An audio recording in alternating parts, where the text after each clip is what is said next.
Most girls dream of a white wedding. I spent mine staring at the blood on the groom's cuffs. 6 months ago, a man took a bullet for me in a bakery shooting. My ex, Devon, spent the last half-year playing the hero, using my guilt to drain my bank account and keep me in his bed. He told me he was my savior. He was a liar. I was just the caterer. I took a wrong turn at the Romano estate trying to find the kitchen, and walked straight into a trap made of incense and loaded handguns. Before I could breathe, a hand like a velvet vice gripped mine. Vincenzo Romano. The man the underworld calls the Grim Reaper. He didn't look at me like a stranger. He looked at me like a man who had finally caught the prey he'd been tracking for months. He whispered that if I didn't say, "I do," my sister Maya would never make it to her first day of college. I didn't accidentally marry a mafia boss.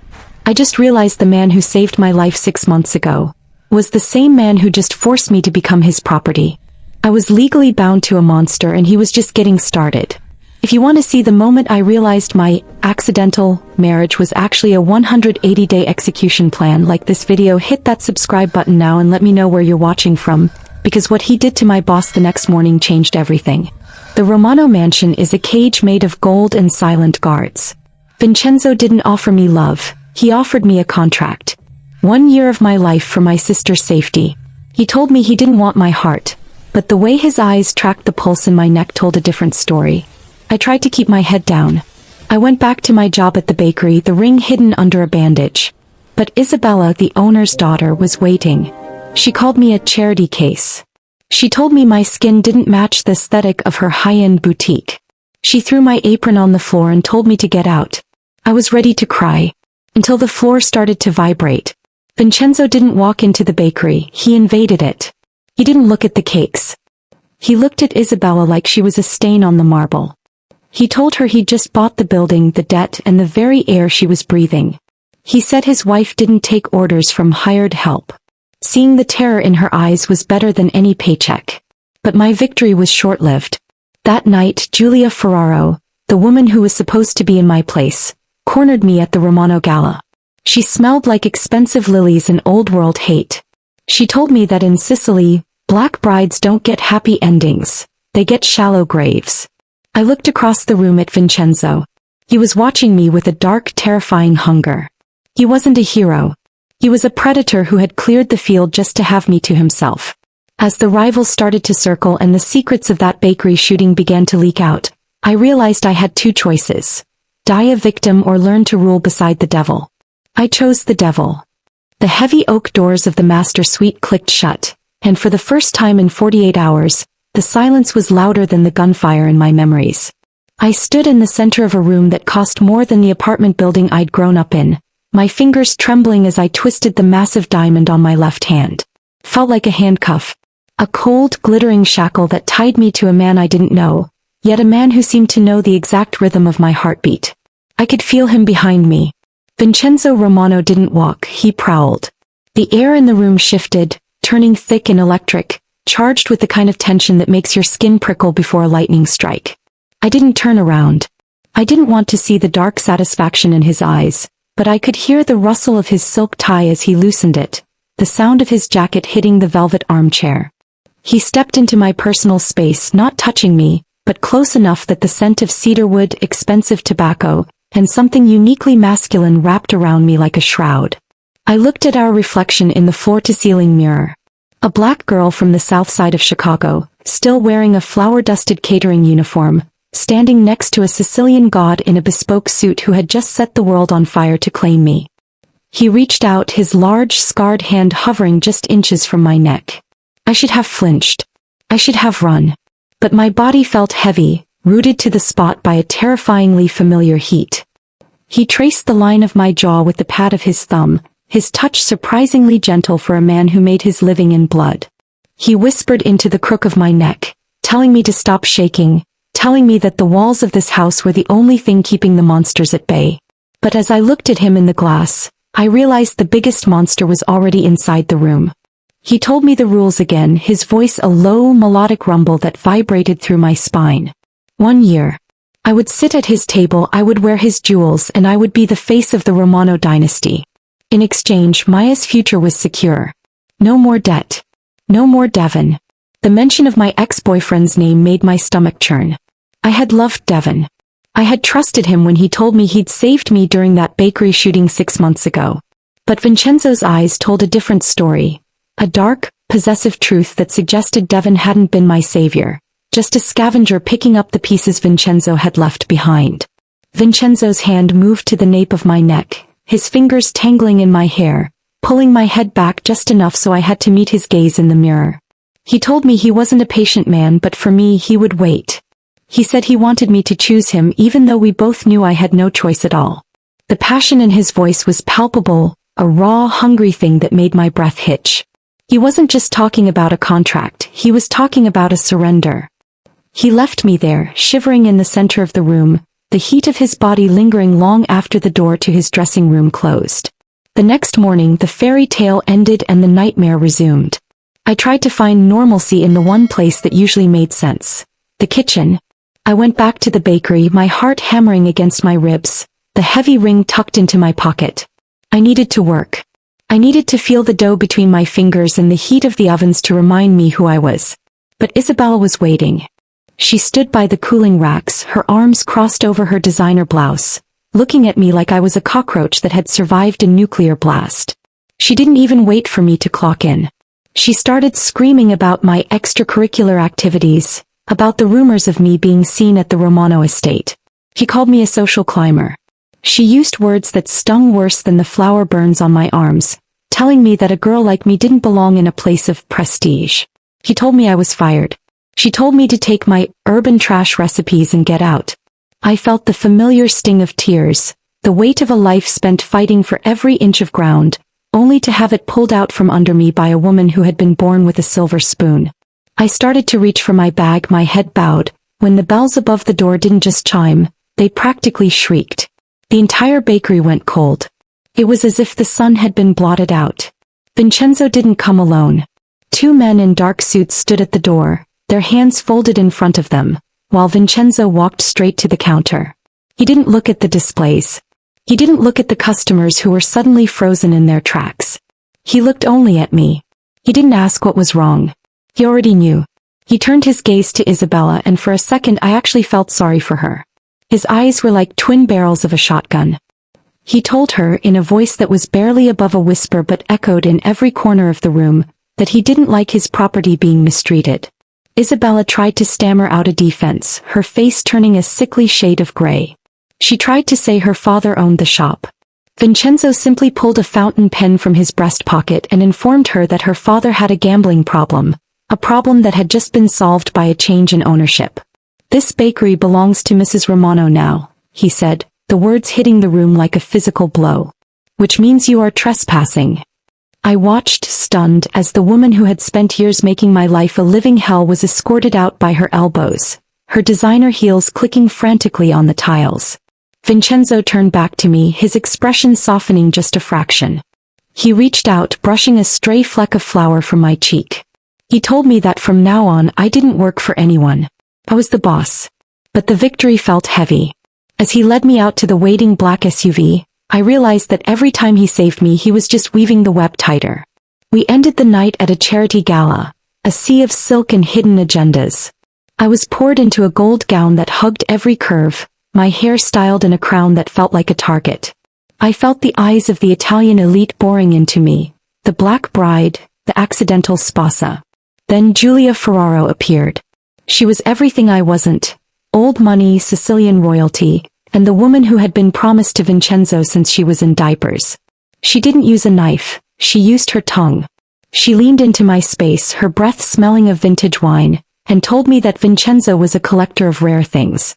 She said I was just a special edition that would eventually be put back on the shelf. She whispered that she knew about the shooting. She knew Vincenzo had been the one to pull the trigger that started the whole thing. My heart stopped. I looked across the room at my husband. He was surrounded by men who looked like killers, his hand resting on the hilt of a cane he didn't need. He caught my eye and smiled, a slow, predatory tilt of the lips. I realized then that I wasn't just in a marriage.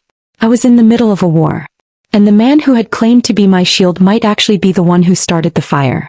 The tension between us that night was a living thing, a cord pulled so tight it was screaming to snap. When we got back to the mansion, he didn't let me go to my room. He pinned me against the door of the library, his body a wall of heat and muscle. He didn't say a word, but his eyes were asking a question I wasn't ready to answer. I could feel the power he held over me, the way my heart hammered against my ribs when he breathed near me. It was hate and it was fear, but underneath it all, it was a hunger so deep it terrified me.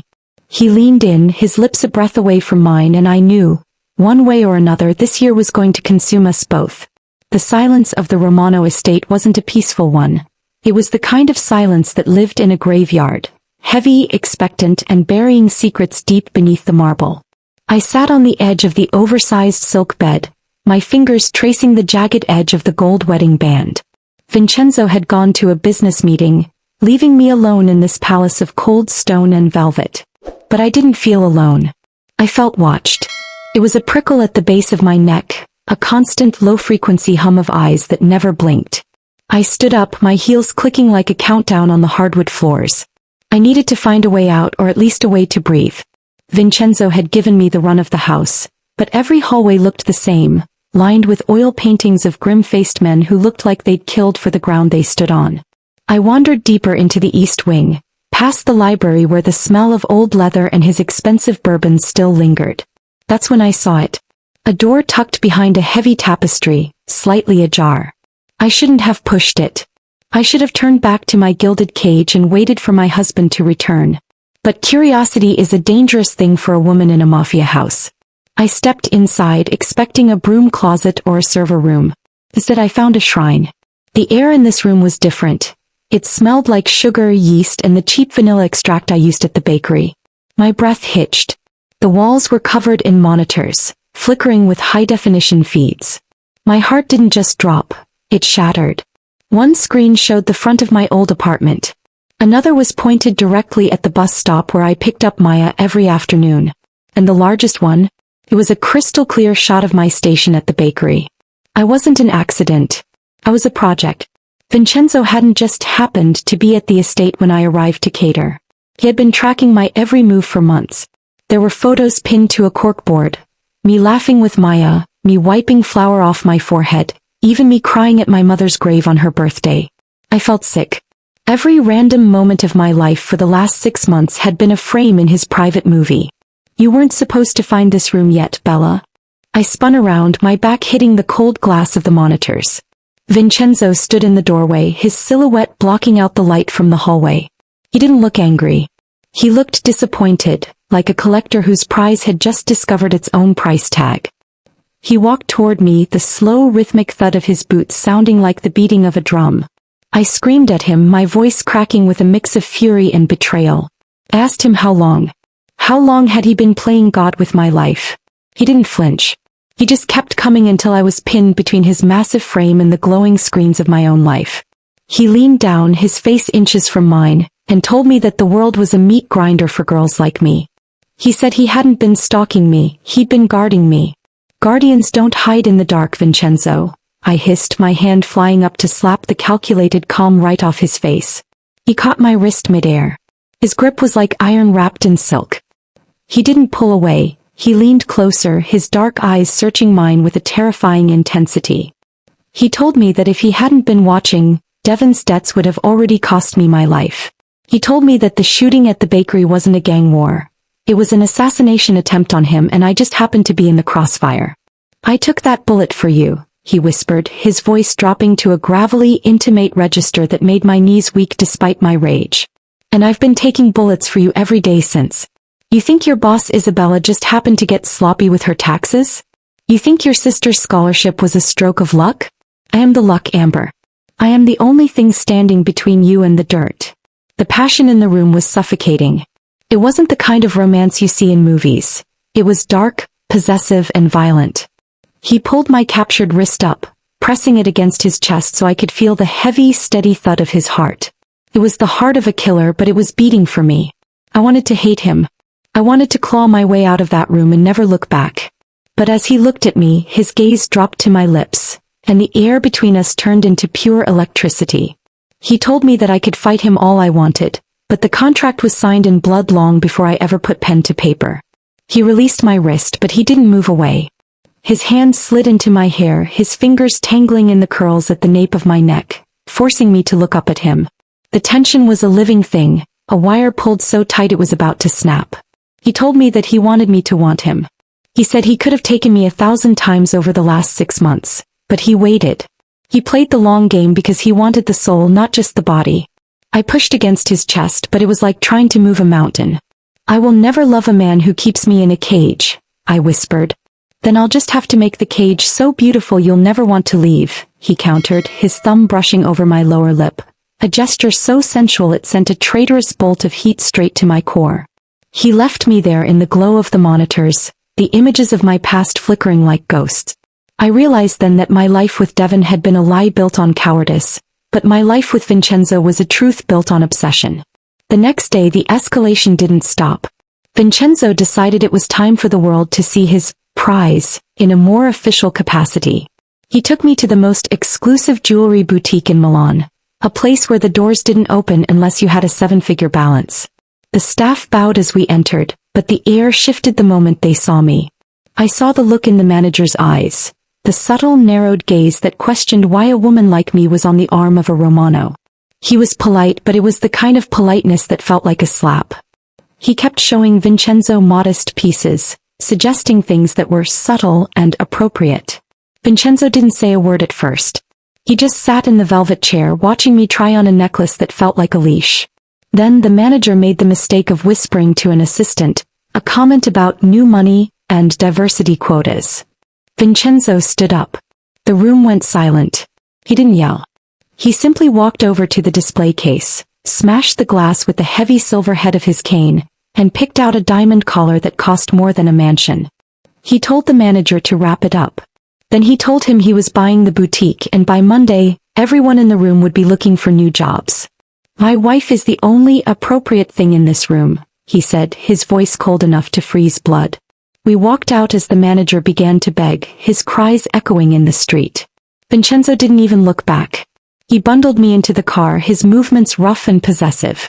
The adrenaline from the confrontation was still pumping through me, and for the first time I didn't feel like a victim. I felt like a weapon.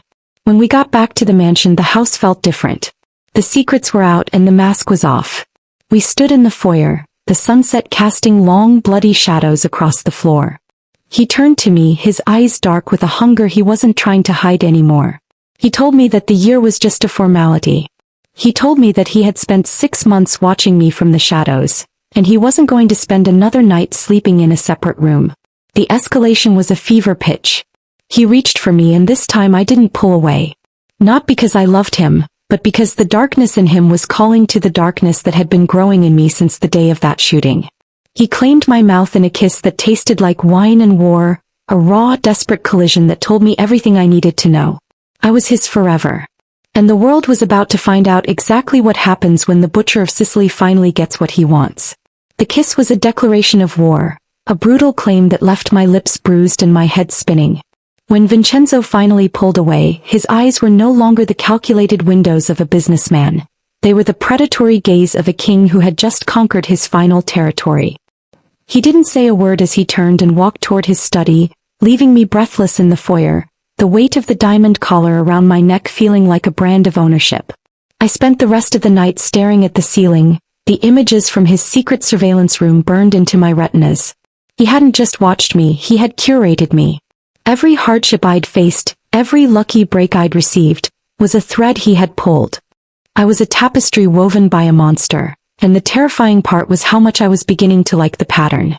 The sun had barely begun to bleed over the Sicilian horizon when the first gift arrived. I was in the kitchen of my new bakery, the one Vincenzo had seized from Isabella. It was supposed to be my sanctuary, a place where the scent of yeast and blooming chocolate could drown out the smell of gunpowder. But when I opened the back delivery door, I didn't find the crates of Sicilian lemons I'd ordered.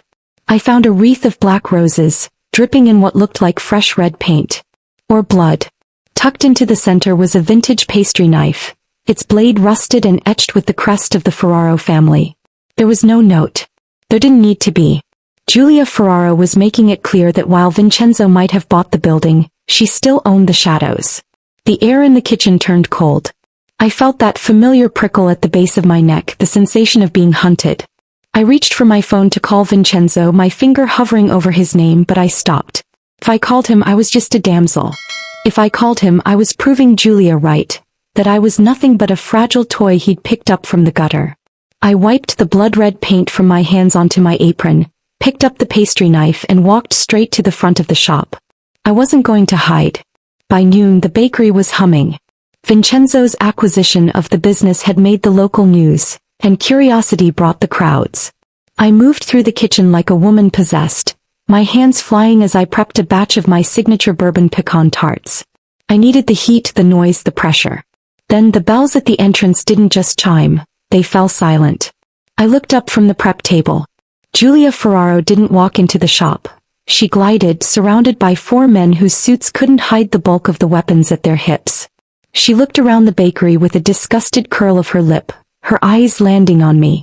"The scent of cheap ambition is quite overwhelming in here, isn't it?" she said, her voice a sharp contrast to the warm, sugary air. I didn't stop whisking.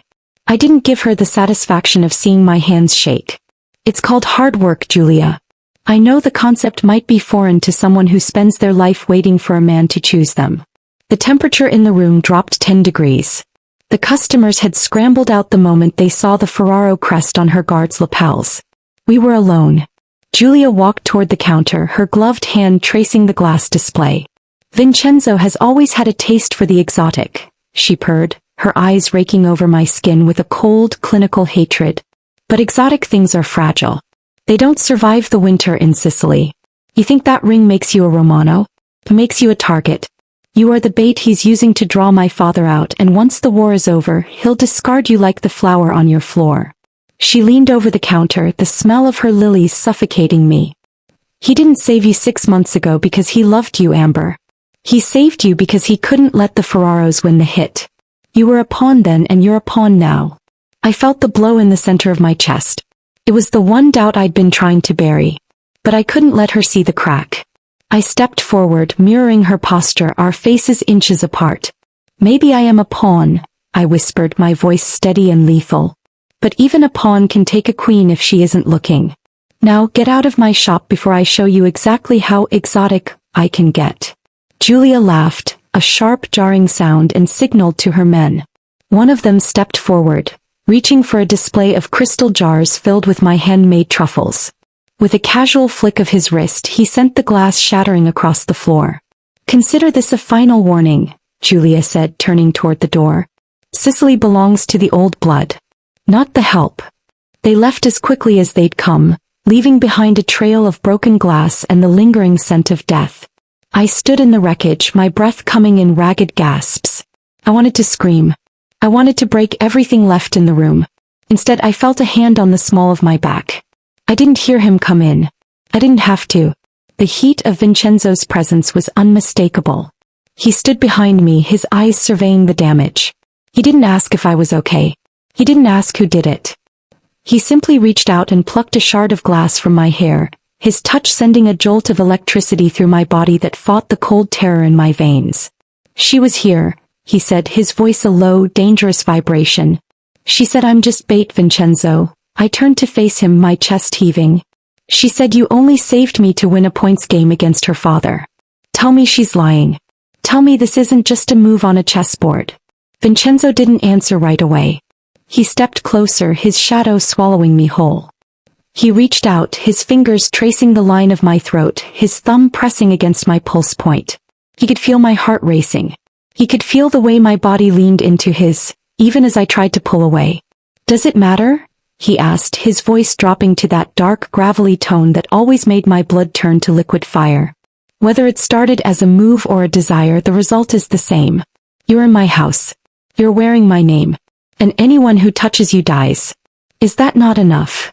"No," I hissed, pushing against his chest. "I won't be a piece in your game."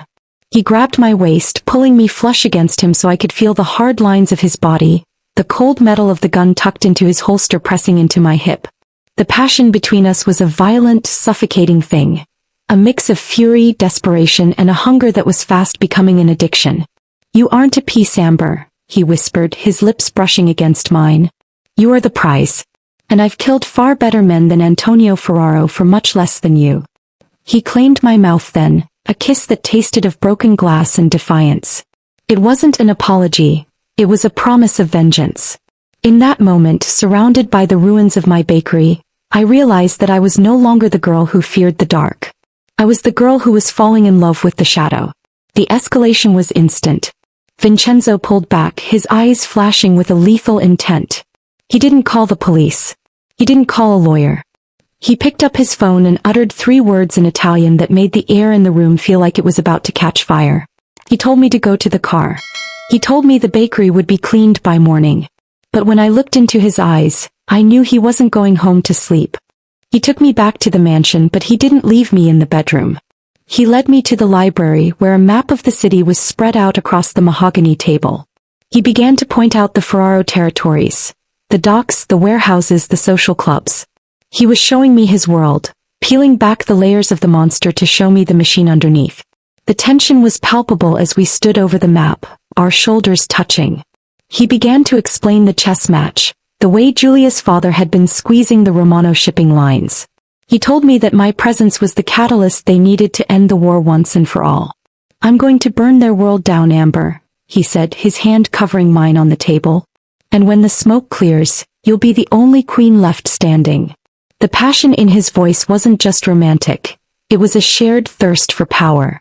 I looked at our joined hands, mine dusted with the remnants of flour, his scarred from years of holding on to what was his. We were a contradiction, a collision of worlds that should have never met. But as the night wore on and the sound of his men preparing for war echoed through the house, I realized I didn't want to be protected anymore. I wanted to be a partner. I reached up, pulling his head down to mine, initiating a kiss that was filled with all the fear and fire of the last 24 hours. He responded with a growl, his hands sliding down to my hips, lifting me onto the library table. The maps were scattered, the territories forgotten, as the only thing that mattered was the raw, desperate heat between us. He whispered my name like a prayer and a curse, telling me that I was the only thing in his life he hadn't planned for. And as I wrapped my legs around his waist, I knew that the accidental part of our marriage was over. Everything from here on out was a choice. The next morning, the gift from the Ferraros was answered. But it wasn't a wreath of roses Vincenzo sent back. It was a message that would lead us straight into a deadly blind wine auction. A gamble where the stakes weren't just money but my very life. The library was a wreck of scattered maps and broken inhibitions, the air still humming with the ghost of the heat we'd shared on that mahogany table. But as the sun began to claw its way over the horizon, the reality of the war returned. Vincenzo didn't look like a lover anymore. He looked like a general. He stood by the window, buttoning a fresh charcoal shirt, his eyes fixed on the driveway where a fleet of black sedans was already idling. The invitation sat on the desk between us, embossed in gold and smelling faintly of damp earth and old money. Antonio Ferraro wasn't just inviting us to a gala. He was summoning us to his territory, the heart of the Tuscan vineyards, for a blind wine auction. It was a tradition as old as the Mafia itself, a neutral ground where blood was supposed to be replaced by vintage grapes. But neutral didn't exist in Sicily. Not for us. You don't have to do this, Vincenzo said, his voice a low vibration that made my skin tingle. He walked over, his fingers grazing the diamond collar he'd forced me to wear. I can leave you here with 20 men. You'll be safe behind these walls. I looked at him, really looked at him. I saw the scar on his shoulder, the one he'd gotten while shielding me from a spray of bullets 6 months ago. I realized then that being safe was just another word for being a spectator in my own life. Giulia said I was bait, I whispered, stepping into his space until our chests touched. If I stay here, I'm just a prize in a cage. If I go, I'm a Romano. Isn't that what you wanted?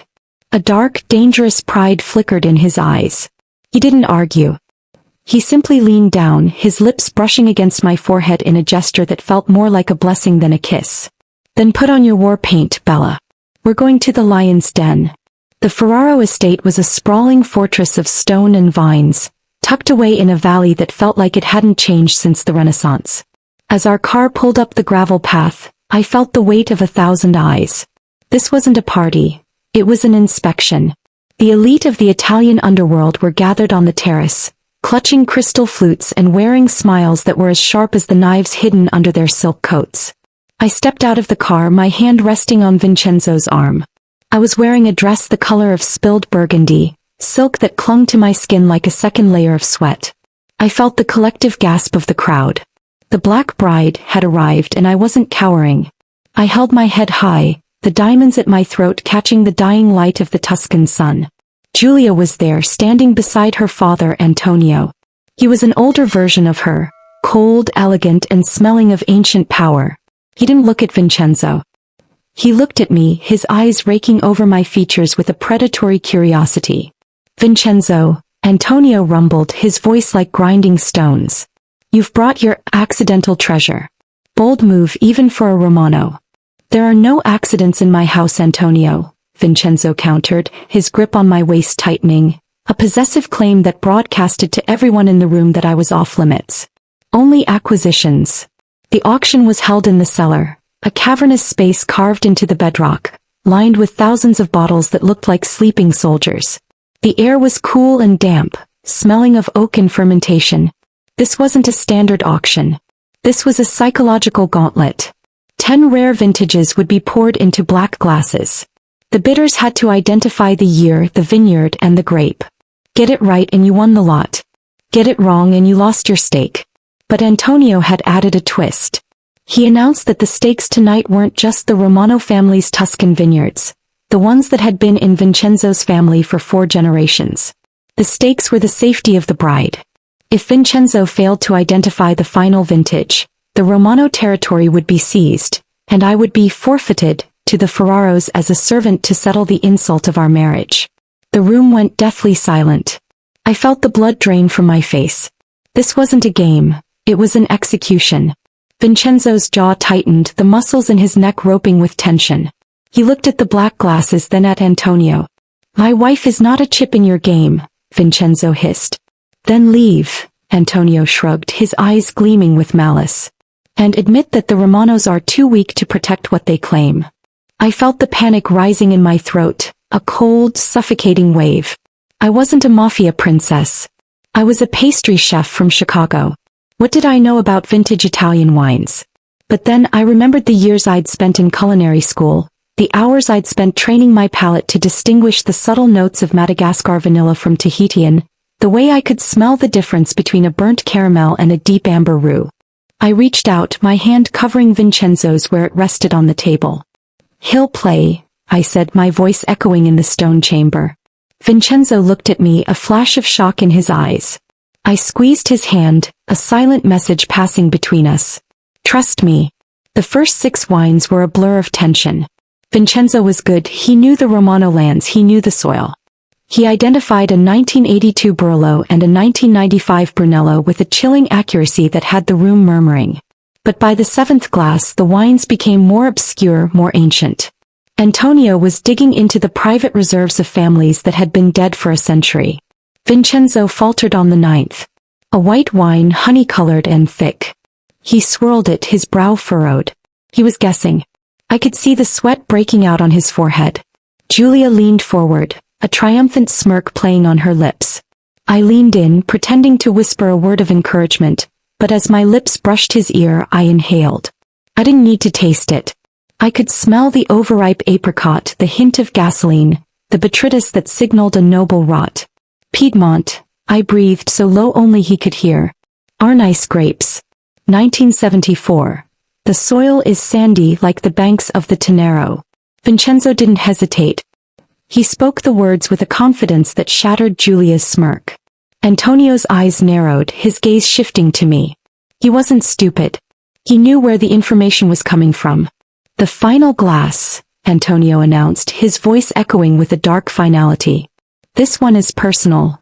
A single black glass was placed in front of Vincenzo. The room felt like it was losing oxygen.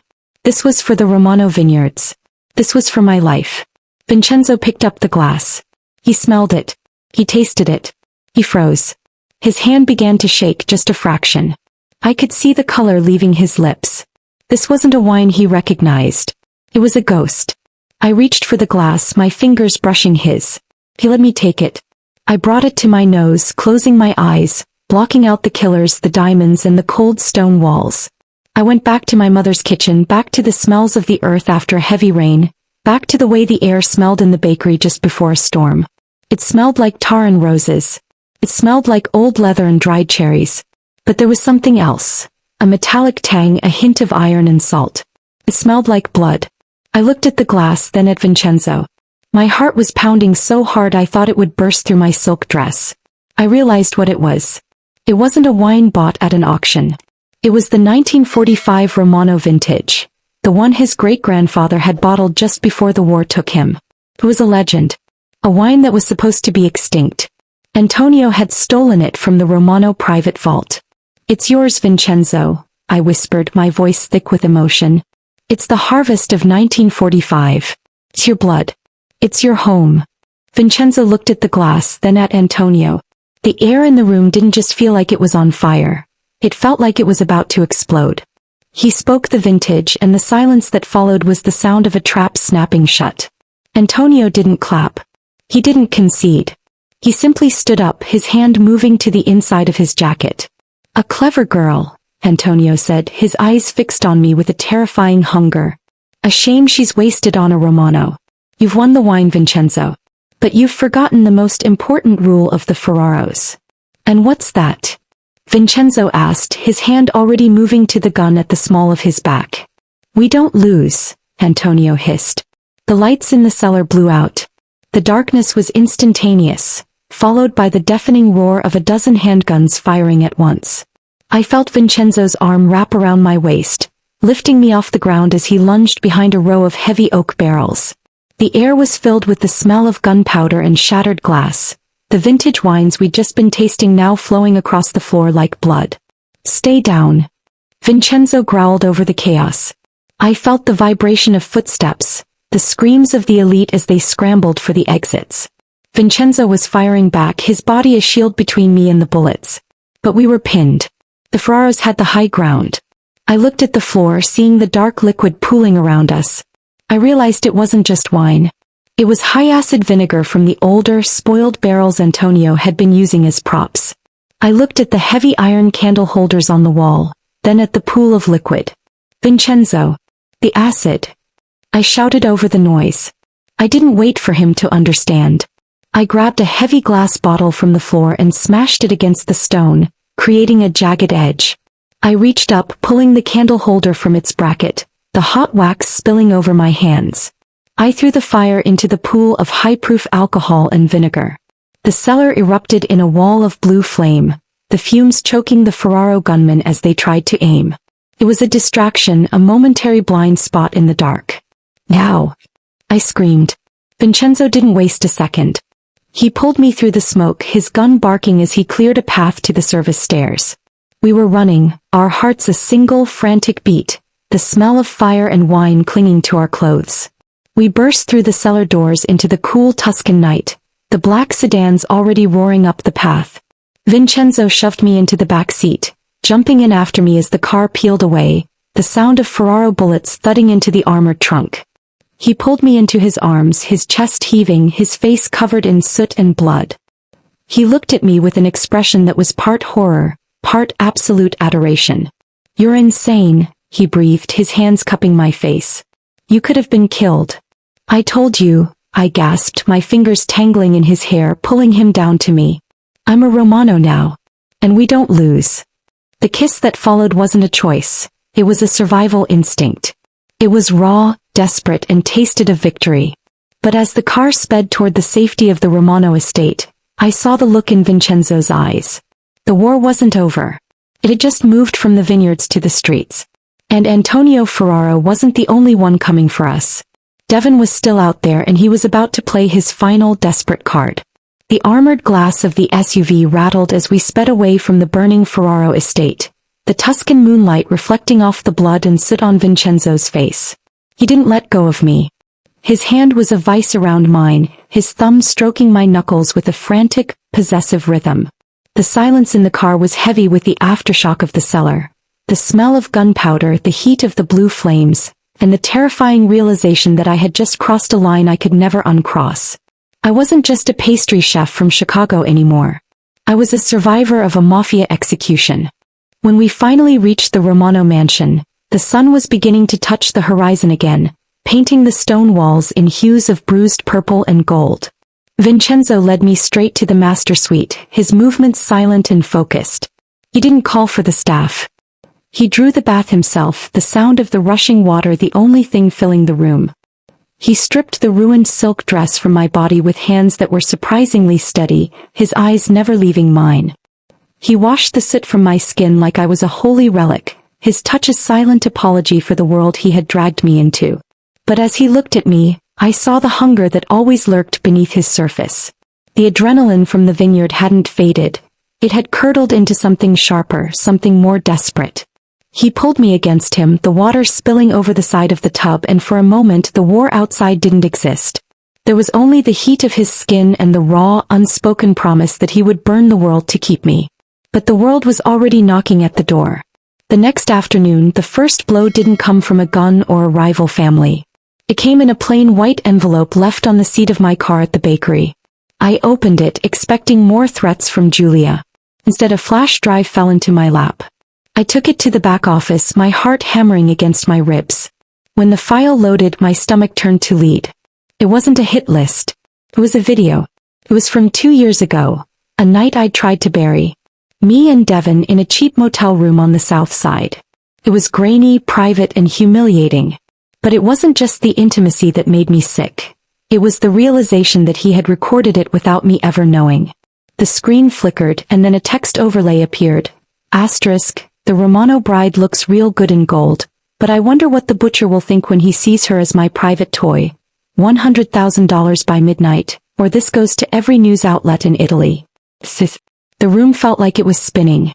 I felt the hot prickle of tears, the familiar suffocating shame of being used by a man I'd once loved. Devon wasn't just a coward. He was a vulture, picking at the carcass of our past to feed his greed. He knew I had access to the Romano accounts. He thought I was weak enough to pay to save my reputation. I sat in the dark office for an hour, the blue light of the monitor reflecting in my eyes. I thought about the girl who would have paid. The girl who would have cowered and begged. Then I looked at the ring on my finger, the one Vincenzo had used to claim me. I remembered the way I'd smelled the wine in the cellar. I remembered the way I'd thrown the fire. I didn't call the bank. I called Vincenzo. He arrived 10 minutes later, the air in the bakery turning cold the second he stepped through the door. He didn't say a word as I played the video. I couldn't even look at him. I stared at the floor, waiting for the disgust, waiting for him to realize I was damaged goods, and toss me back to the gutter. Instead, I heard the sound of a fist hitting the mahogany desk. I looked up. Vincenzo wasn't looking at me with disgust. He was looking at the screen with a lethal, quiet rage that made the air feel thin. He walked over to me, his hand cupping the back of my neck, forcing me to meet his eyes. "You think this makes you less?" he whispered, his voice a low, terrifying growl. "You think I care about the past of a man who is already dead in my mind?" "He's going to release it, Vincenzo," I choked out. "The Romanos. The scandal." "There will be no scandal," he countered, his thumb brushing over my trembling lip. "Because Devon isn't looking for money. He's looking for an exit. And I'm going to give him one he didn't expect." The passion in his voice was terrifying. It was the passion of a man who viewed my honor as his own. A man who didn't just want to possess me but to avenge me. He told me to stay at the bakery. He told me to keep the doors locked.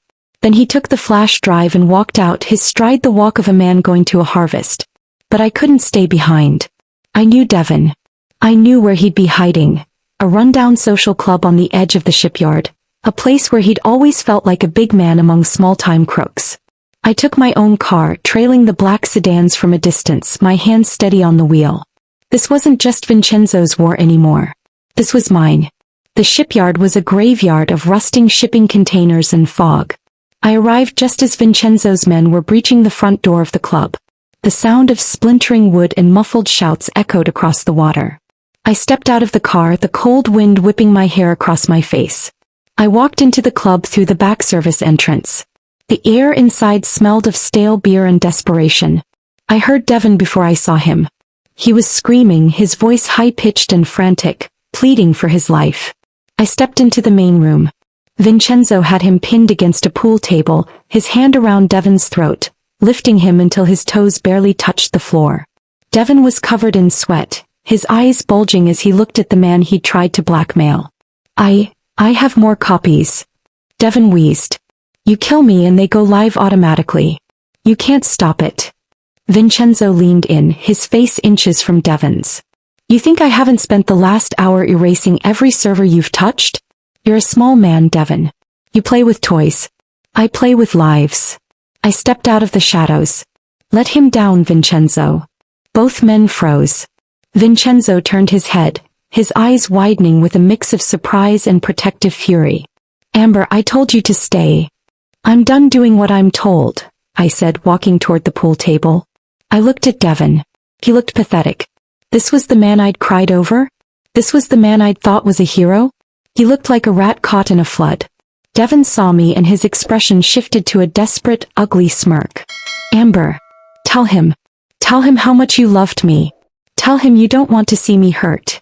I looked at the flash drive sitting on the green felt of the table. I picked it up, feeling the weight of it. Then I looked at Devon. I didn't love you, Devon. I loved the lie you told me. I loved the version of you that stayed in the bakery when the shooting started. But that man never existed. I turned to Vincenzo. The tension between us was an electric current, a silent conversation of power and surrender. I saw the question in his eyes. Did I want him to stop? Did I want mercy? He threatened Maya, I said, my voice cold and clear. He used my body as a weapon against my own life. There is no mercy for that. Vincenzo's grip on Devon's throat tightened. He looked back at me, a dark, primal approval in his gaze. He didn't ask again. He didn't hesitate. He signaled to his men, and they dragged Devon toward the back room, his screams echoing off the dirty walls until a heavy door slammed shut, cutting them off. The room went silent. Vincenzo walked toward me, his movements slow and deliberate. He stopped inches away, the heat of his body radiating through his charcoal suit. He didn't say a word. He reached out and took the flash drive from my hand, crushing it beneath the heel of his boot until it was nothing but shards of plastic and metal. He cupped my face with both hands, his thumbs tracing my cheekbones. The passion in his eyes was palpable, a mix of relief, obsession, and a hunger that was fast becoming the only thing I recognized as home. He told me that I was a Romano now. He told me that I would never be small again. He kissed me then, right there in the middle of that filthy club. A kiss that tasted of salt and finality. It was the moment I realized that I didn't just belong to him, he belonged to me. We were bound by the blood we'd shed and the secrets we'd buried. But as we walked out into the night, the fog began to lift, revealing a figure standing by the docks. It was Giulia Ferraro. She wasn't alone. She was holding a phone to her ear, her eyes fixed on the club. It's done, she said into the receiver, her voice carrying over the wind. The Romano girl just authorized a hit. Now we have the leverage we need to bring the whole family down. I looked at Vincenzo. He saw her too. The escalation was no longer a game of chess. It was an all-out war for the soul of the city. And the next move wouldn't be played in a cellar or a club. It would be played at the Romano estate, where the final betrayal was already waiting in the shadows of the chapel. The fog at the shipyard was a cold, clinging mist that felt like it was trying to wash the scent of Devon's fear off my skin. As Vincenzo led me to the car, his hand heavy and warm on the small of my back, I didn't look back at the social club. I didn't need to. The man I had once been terrified of was gone, replaced by the woman who had just watched her past be erased in the darkness. But the sight of Giulia Ferraro on the docks, a crimson ghost in the gray light, reminded me that in this world, every time you kill a ghost, a demon takes its place. Vincenzo's jaw was set like granite as we drove back to the estate. He knew that by letting me witness Devon's end, he'd given the Ferraros the one thing they lacked. Proof of the innocent bride's complicity. They didn't just want our territory anymore. They wanted our souls. We finish this tomorrow, Vincenzo said, his voice a low vibrating growl as we pulled into the long winding driveway of the mansion. No more contracts. No more shadows. I'm calling the families. We're doing a formal vow renewal in the chapel. If they want to strike, let them do it when the whole world is watching. Let them see what happens when a Romano defends his own. The next 24 hours were a blur of gold silk and cold steel. The mansion was transformed into a fortress draped in white lilies. While the staff moved about with practiced grace, Vincenzo's soldiers were tucked into the alcoves, their tactical vests hidden under formal tuxedos. The tension in the house was a physical weight, a wire pulled so tight it felt like the very air was screaming. I stood in the center of the master suite, staring at the wedding dress Vincenzo had chosen. It wasn't white. It was a deep, shimmering champagne, encrusted with thousands of hand-stitched crystals that caught the light like armor. As I stepped into it, the silk felt heavy, not like a garment but like a shield. Maya stood behind me, her hands trembling as she fastened the row of pearl buttons down my back. "Amber," she whispered, her eyes meeting mine in the mirror. "Is this worth it? The guns, the blood. The way he looks at you like he'd burn the world down just to see you smile." I looked at my reflection. I saw the girl from the bakery, but the eyes looking back were different. They were sharper, deeper. He didn't just burn the world for me, Maya. He showed me how to hold the match. The passion I felt for Vincenzo in that moment was terrifying. It wasn't the soft, safe love I'd seen in movies. It was a desperate, primal connection born in the heat of a shooting and forged in the fire of a vineyard. I didn't just want him. I needed the darkness he provided. It was the only thing that made me feel truly alive. The chapel was a cathedral of candlelight and shadows when I finally walked down the aisle. Vincenzo was waiting at the altar, his presence so commanding it seemed to pull the oxygen from the room. He wasn't wearing a tie. His collar was open, revealing the faint edge of the scar I now knew he'd taken for me. He watched me with a hunger that made the guests, heads of the 5 families, politicians and killers, shift in their seats. He took my hand, his skin burning against mine. The priest began the liturgy in Italian, but the words were just background noise to the silent conversation happening between us. Vincenzo leaned in, his voice a low rumble. "I didn't marry you by accident, Amber. I spent 6 months hunting you because you were the only piece of light I ever wanted to own. And now that I have you, I'll kill every man in this room before I let a single drop of blood touch this dress." "Then don't let go," I whispered, my heart hammering against my ribs. We were mid-vow when the first explosion rocked the stone walls. The stained glass windows didn't just shatter. They disintegrated into a rain of colorful daggers. The screams of the guests were instantly drowned out by the rhythmic bark of automatic weapons. In a heartbeat, the chapel was transformed from a sanctuary into a kill zone.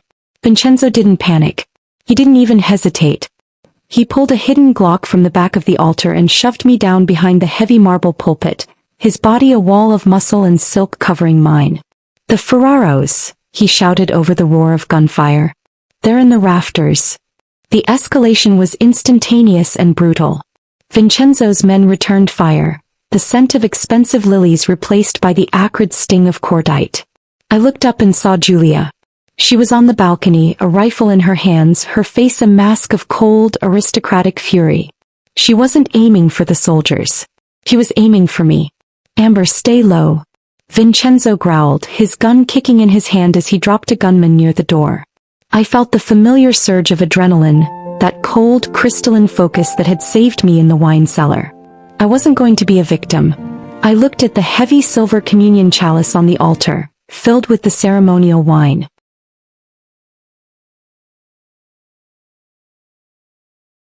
Beside it sat a tray of incense and a small lit brazier.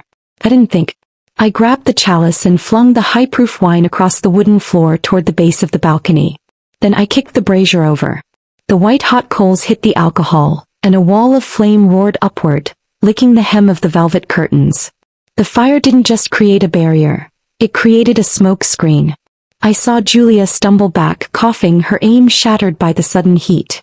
"Now Vincenzo!" I screamed. He didn't waste the opening. He stood, his silhouette framed by the rising flames, and fired a precision shot that took out the support beam of the balcony. The wood groaned and splintered, sending the Ferraro snipers tumbling into the chaos below. The battle moved into the main house, a frantic, bloody chase through the marble hallways. Vincenzo led me toward the safe room, his hand never leaving mine. Every corner we turned resulted in a fresh collision of fire and steel. The passion of the fight was intoxicating. Every time he dropped an attacker, he would look back at me, his eyes glowing with a dark, primal approval. We weren't just husband and wife. We were a storm. We reached the foyer, but the doors were already blocked. Antonio Ferraro stood there, his face contorted with rage, a shotgun leveled at Vincenzo's chest. "You ruined the balance, Romano." Antonio roared. "You brought a commoner into our blood and you burned my heritage. You die today and the girl goes to the docks." Vincenzo stepped in front of me, his gun empty, his chest heaving. He didn't look afraid. He looked like he was welcoming the end. "Then you better make the first shot count, Antonio. Because if I'm still breathing when you pull that trigger, I'll feed your heart to the dogs." Antonio sneered, his finger tightening on the trigger. I didn't have a gun. I didn't have a knife. But I had the heavy, crystal-encrusted weight of the champagne dress. I lunged forward, not at Antonio, but at the massive crystal chandelier that hung low in the foyer. I grabbed the heavy silk cord that held it to the wall. The one Vincenzo had shown me was the manual release for cleaning. I pulled with everything I had. The chandelier didn't fall, it swung. A ton of jagged crystal and heavy iron swept across the room like a wrecking ball. It hit Antonio mid-stride, the impact sounding like a car crash. He was thrown back through the glass front doors, his shotgun firing harmlessly into the ceiling. Silence fell over the foyer, broken only by the crackle of the fires in the chapel. Vincenzo turned to me, his face covered in soot, his tuxedo jacket torn. He looked at the wreckage, then at me. He walked over, his movements slow, and pulled me into a kiss that tasted of smoke, salt, and absolute victory. It was the most honest moment of our entire marriage. A collision of two broken people who had finally found a way to be whole in the wreckage of a war. "You saved me," he whispered, his forehead resting against mine. "We saved each other," I replied, my hands tangling in his ruined hair. The resolution was swift. With Antonio dead and Giulia fleeing into the night, the Romano family's power was absolute. But as the sun rose over the smoking remains of the chapel, I realized the girl who had accidentally walked into a wedding was dead. The woman standing in the foyer was a Romano. We stood on the terrace, watching the first responders and the cleanup crews move through the estate. Vincenzo put his arm around me, pulling me into his side. He told me the contract was over. He told me I was free to take the money and Maya and leave Italy forever. I looked at him. The butcher, the savior, the stalker, the husband. I looked at the ring that was no longer a shackle but a crown. "The contract might be over, Vincenzo," I said, leaning into him. "But I think I'll stay. After all, someone has to keep the butcher of Sicily in line." He laughed, a rich, dark sound that echoed across the valley. "I'd been waiting 6 months to hear you say that," he whispered into my ears. And as he kissed me one last time, I realized that some accidents are actually destiny in disguise. The morning after the chapel assault didn't smell like a wedding. It smelled like rain, ozone, and the bitter tang of wet ash. I stood on the balcony of the master suite, watching the forensic team scrub the stone steps of the chapel. My hands were steady but my mind was a storm. Vincenzo had offered me an out.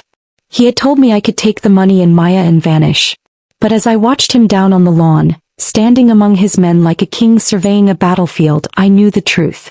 I didn't want the exit. I wanted him. I walked back inside, the silk of my robe whispering against my legs. Vincenzo was standing by the bed, his back to me. He was staring at a stack of photos spread out on the duvet. I didn't have to get close to know what they were. "Devon." "He's not dead, Amber," Vincenzo said, his voice a low, jagged rumble. "My men dropped him at the border of the shipyard as a warning, but he's like a cockroach. He's gone back to your old neighborhood. He's telling anyone who will listen that I'm a kidnapper. That you're being held against your will." I felt a surge of cold fury. Devon wasn't just a coward. He was a parasite that refused to let go of the host. He thinks he can still play the hero. He thinks he can blackmail a Romano. Vincenzo turned around and the intensity in his eyes made my breath hitch. He doesn't realize that I've stopped playing. He's contacted the press in Chicago. He's trying to turn your own community against you to force my hand. The escalation was instant. This wasn't just about my past anymore. It was about our future. If Devon succeeded in framing our marriage as a forced abduction, the legal fallout would be enough to tear the Romano family apart. "I need to go back," I said, my voice cutting through the tension. "Not to him. To the neighborhood. If they're going to hear a story, they need to hear it from me." Vincenzo stepped toward me, his presence a wall of heat. "You're not going alone. And you're not going as the girl who ran away. You're going as my wife." The journey back to Chicago was a blur of private jets and armored cars. We didn't go to a hotel. We went straight to the heart of the South Side. The black sedans looked like predators in the streets where I used to walk to the bus stop. I could feel the eyes of my old neighbors. People who had seen me struggle, people who had seen me break. We pulled up to the park where Devon was holding a rally, a pathetic attempt to gather support for his rescue mission. He was standing on a bench, shouting about the Italian monster who had stolen his girl. I stepped out of the car before the guards could even open the door. The crowd went silent. I wasn't wearing an apron or a catering uniform. I was wearing a black silk suit that cost more than Devon's life, and the Romano diamond was screaming on my finger. Vincenzo stepped out behind me. He didn't pull a gun. He didn't have to. He just stood there, his arms sliding around my waist, his thumb hooking into the belt of my trousers. The possessiveness was palpable, a silent broadcast that I belonged to him by choice, not by force. Devon froze. His face went through a dozen emotions, fear, greed, and finally a desperate, ugly hope. Amber, you're safe. I told them he'd let you go if I made enough noise. I walked toward him, the crowd parting like the Red Sea. I didn't stop until I was standing right in front of the man I had once thought was my world. I looked at him, really looked at him, and saw nothing but a small, empty man. You didn't save me, Devon, I said, my voice amplified by the silence of the park. You ran. You left me to die in that bakery while a stranger took a bullet for me. And then you lied for 6 months while you drained my bank account. The crowd began to murmur. The hero narrative was crumbling in real time. Vincenzo Romano didn't kidnap me, I continued, looking back at my husband. He chose me. And for the first time in my life I chose back. So if you ever say my name again, if you ever threaten my sister again, you won't be dealing with a baker. You'll be dealing with a Romano. Vincenzo stepped forward then, his eyes locked on Devon's. He didn't say a word, but the message was clear. Devon scrambled off the bench, his supporters already turning their backs on him. He vanished into the shadows of the alleyways, a ghost of a life I no longer recognized. But the real escalation happened that night, in the quiet of our hotel suite overlooking the Chicago skyline. The tension of the day, the adrenaline of the confrontation, it all condensed into a single burning point. Vincenzo was standing by the window, the city lights reflecting in his eyes. He looked vulnerable for the first time, a man who had put his entire world on the line just to see if I would stand by him. You didn't have to do that, he whispered as I walked up behind him. You could have stayed in the car. I told you, I said, sliding my hands under his jacket, feeling the heavy, steady thud of his heart. I'm done being a passenger. I pulled him around to face me. The passion between us wasn't just a physical hunger anymore. It was an emotional surrender. I reached up, initiating a kiss that was filled with all the truths we'd finally uncovered. He responded with a desperation that shook me, his hands tangling in my hair, pulling me flush against him. This wasn't a contract. It wasn't a debt. It was a choice. We moved to the bed, the lights of the city a blurred backdrop to the raw, visceral connection we were finally allowing ourselves to feel. There were no secrets left between us. No cameras, no lies, no rival families. Just the heat of his skin against mine and the realization that the accidental bride had finally found where she belonged. As the night wore on, Vincenzo held me, his breath hot against my ear. He told me that he'd loved me long before he knew my name. He told me that the shooting hadn't been an accident. It was the day he realized he couldn't live in a world where I didn't exist. I'm never letting you go, Amber, he whispered into the dark. I'm not going anywhere, I replied, my fingers tracing the scar on his shoulder. But even as we found peace in each other's arms, the final trap was being set. Antonio Ferraro hadn't stayed dead. He had a brother, a man who didn't care about vineyards or wine. He cared about the Romano bloodline. And he had already kidnapped the only person who could bring Vincenzo to his knees. Maya. The phone rang at 3 a.m. A single text from an unknown number. The girl for the vineyards. The Tuscan vineyard at dawn. Come alone or the sister dies. The war wasn't over. It had just moved to the one place where Vincenzo had no power. The 3 a.m. silence of that Chicago hotel suite didn't just break. It shattered. Vincenzo was out of bed before the screen of my phone had even dimmed, his predatory instincts overriding the lingering warmth of our skin. I watched the transformation in the dim glow of the city lights. The man who had just held me with a desperate tenderness was gone, replaced by a cold, calculating machine of war. They have Maya, I whispered, the words tasting like copper in my mouth. Vincenzo didn't waste time with comforts. He was already on his secure line, barking orders in rapid-fire Italian. We were at O'Hare within 40 minutes, the Romano private jet idling on a darkened runway. The flight back to Italy was a cold, high-altitude fever dream. Vincenzo sat across from me, his laptop glowing, a map of the Tuscan vineyards spread out like a shroud. "It's not Antonio," he said, his voice a low, jagged rasp. "It's his brother Marco Ferraro. He's a zealot. He doesn't want territory, Amber. He wants a cleansing. He thinks our marriage is a stain on the commission, and he's using Maya to force a blind gamble." The trap was laid at the Ferraro's ancestral cellar, the same place where we'd tasted fire and wine only weeks ago. But this time there were no guests. No heads of families. Only the smell of damp earth and the chilling sight of my sister Maya, tied to a chair in the center of the vaulted chamber, a hood over her head and a silent guard with a serrated blade standing behind her. Marco Ferraro stepped out of the shadows. He looked like an inquisitor from another century, his eyes hollow and filled with a religious fervor for the old ways. He didn't want money. He wanted the Romano legacy. "Vincenzo," Marco purred, the sound echoing off the stone. "You've turned our traditions into a circus for this American. So let's play a game that honors the blood. A blind tasting. 10 vintages. But we've added a Ferraro specialty. One of these bottles isn't wine. It's laced with a tasteless, fast-acting neurotoxin. If you choose correctly, the girl lives. If you miss, or if you choose the poison, you watch her lungs stop working in real time." I felt the air leave my lungs. My sister, my innocent, brilliant sister, was a prop in a madman's game. I looked at Vincenzo. For the first time I saw a flicker of genuine terror in his eyes. He was a master of the gun, the blade, and the bribe, but he was a guest in the world of the palate. "I'll taste," I said, stepping forward, my voice ringing with a strength I didn't know I possessed. "No," Marco hissed. "The Romano heir must prove he is worthy of his blood. He drinks." You can only whisper. The escalation was suffocating. The first 5 glasses were standard, vintages Vincenzo knew by heart. But by glass 6 the psychological warfare began. Marco started describing the way Maya would look when the toxin hit her system. He described the way the Romanos would be forgotten. Vincenzo's hand was shaking as he reached for the 7th glass. I leaned in, the scent of his sweat and the iron in the air filling my senses. I didn't just look at the wine, I looked at the way the light hit the meniscus. I looked at the slight oily sheen on the surface. "Wait," I breathed, my lips a hair's breadth from his ear. "Don't swallow. It's not the wine. It's the glass. He's coated the rim with almond oil to mask the bitter scent of the toxin." Vincenzo paused, the glass at his lips. He set it down, his eyes locked on mine. 1998 Gaja, he said, his voice steady.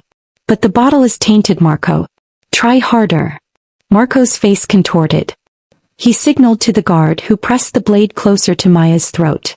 A small bead of red appeared on her dark skin. I felt a scream building in my throat, but I forced it down into a cold, hard knot of resolve. By the 9th glass we were both vibrating with tension. Vincenzo was pale, his shirt soaked through. The final glass was placed on the table, a decanter of dark ink-black liquid. "The final test," Marco said. "The 1945 Romano. The bottle you claimed to recognize at the auction. Identify it and she walks. Fail and I pull the trigger myself." Vincenzo reached for the glass, but I stopped him. Something was wrong. The room was too quiet. I looked at the decanter, then at the guard behind Maya.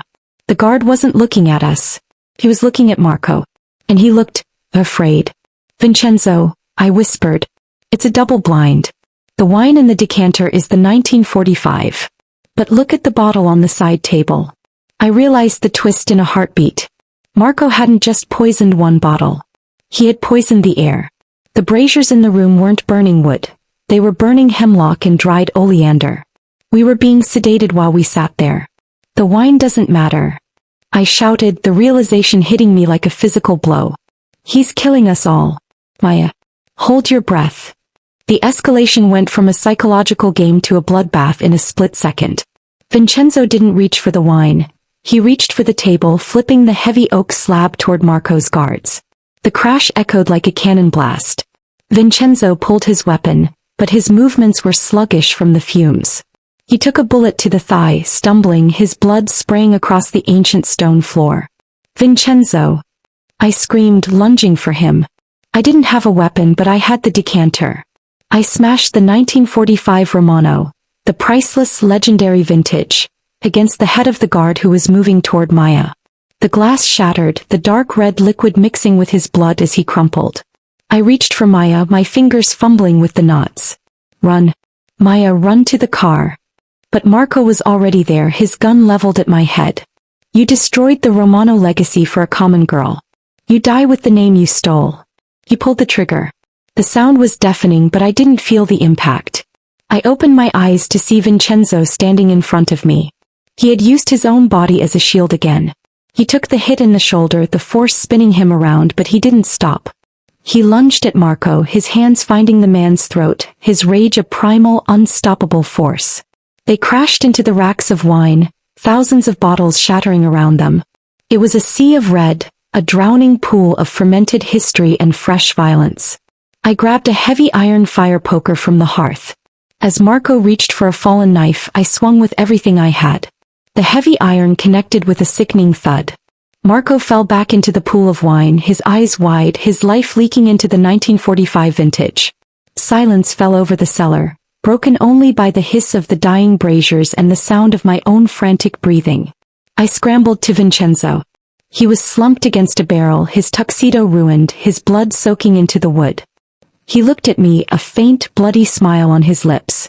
Did we win?" he wheezed. "We're alive," I sobbed, pressing my hands against his wounds.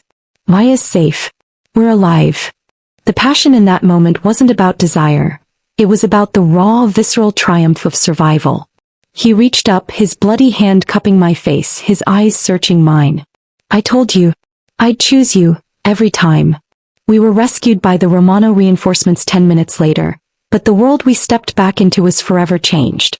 The Ferraros were broken. The commission was silent. And the accidental bride had just become the most feared woman in Italy. But as the medics loaded Vincenzo into the ambulance, I saw the look on Maya's face. She wasn't just safe, she was terrified. She had seen the monster I had become to save her. The final move wasn't about the Mafia. It was about my soul. The sirens faded into the distance as the sun climbed over the Tuscan hills, but the smell of the cellar, the iron of blood and the heavy fermented sweetness of the 1945 Romano, clung to my skin like a second soul. Vincenzo lay on the gurney, his face ashen, his hand still death-gripped around mine. Even as the medics worked to stabilize him, he wouldn't let go. He looked at me with an expression that wasn't just love. It was a terrifying, absolute recognition. I had crossed the line.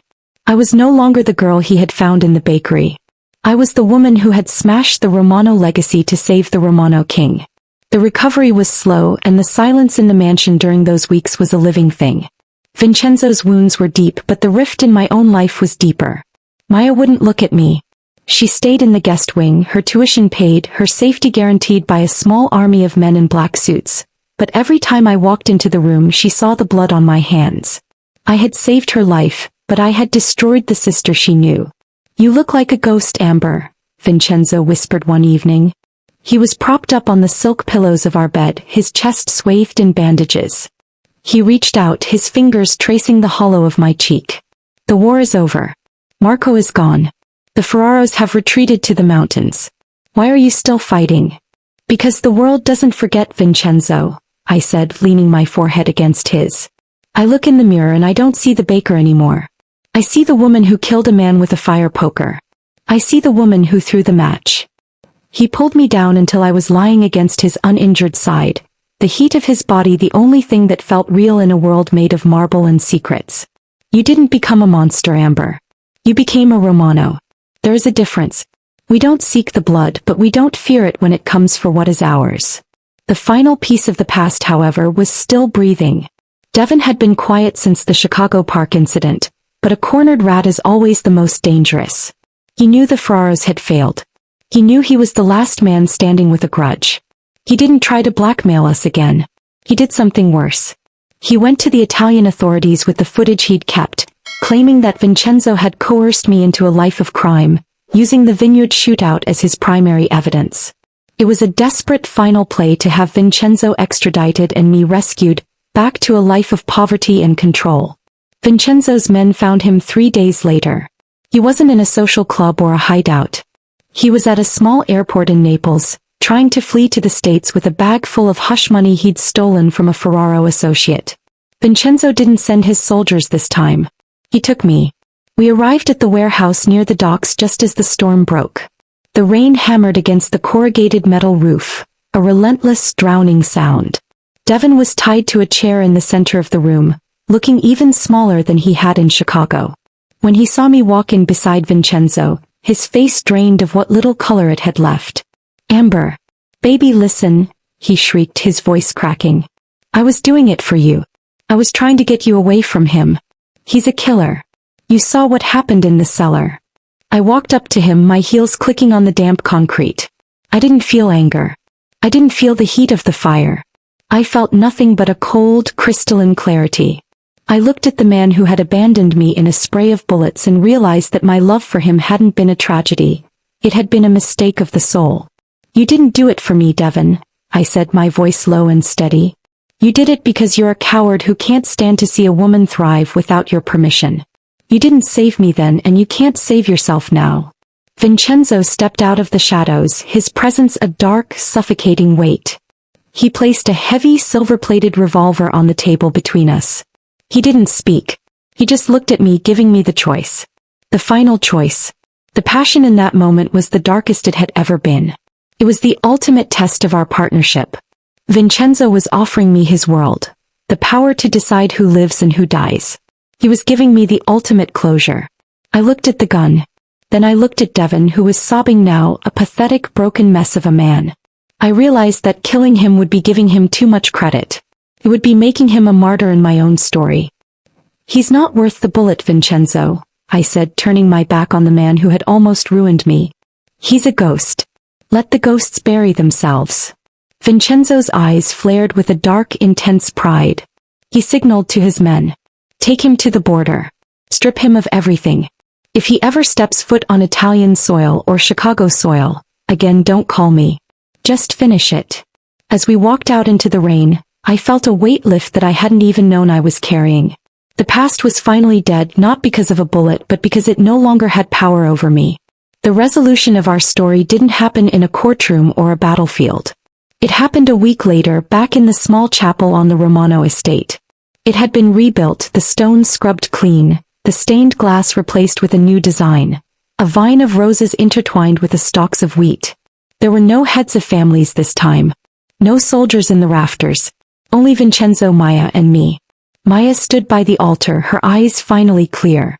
We had talked for hours the night before. I had told her the whole truth, not just about the shooting but about why I stayed. I told her that for the first time in my life, I wasn't just a sister or a baker or a victim. I was a woman who was loved with a ferocity that made the stars look dim.